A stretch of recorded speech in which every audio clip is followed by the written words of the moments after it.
क्षमा उन्नति का बहुत बड़ा सोपान है। जो इंसान अपने जीवन में अपराधियों को क्षमा करना सीख जाता है, वह हमेशा आगे बढ़ता जाता है, वह पीछे की घटनाओं से उन्मुक्त हो जाता है। लेकिन जो इंसान अपराधी को क्षमा करना नहीं जानता है, वह हमेशा अपने भूतकाल की घटनाओं से जुड़ा रहता है।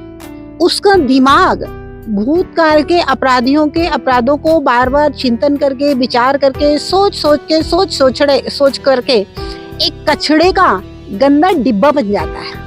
और जो इंसान अपराधी को क्षमा कर देता है, वह अपने निर्मल आत्मा को निर्मल बना लेता है और अपने मन को विशुद्ध और पवित्र बना करके और एक अच्छे पथ पर चलता है। और उसका दिमाग हमेशा ज्ञान की वृद्धि, विशुद्धि की वृद्धि और हमेशा जीवन पथ पर आगे आगे आगे आगे बढ़ता जाता है।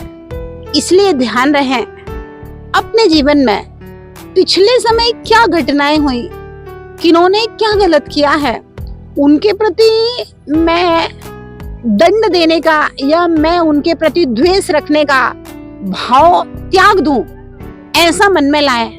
क्योंकि अगर आप उनको दंड देने का भाव, द्वेष रखेंगे यदि आप उनके प्रति, तो आप दूसरे का क्या कर पाएंगे, नहीं कर पाएंगे, मुझे नहीं पता, क्योंकि अगले का पुण्य और पाप है। लेकिन हम अपने जीवन को जरूर खराब कर लेंगे। क्योंकि अगर हम आग का गोला हाथ में लेकर किसी के ऊपर मारने का प्रयास करते हैं, तो दूसरे को हो सकता है उसका पुण्य हो, आग का गोला उसको हमारा निशाना ना लगे, लेकिन मेरा हाथ तो उस आग के गोले से जल ही जाएगा।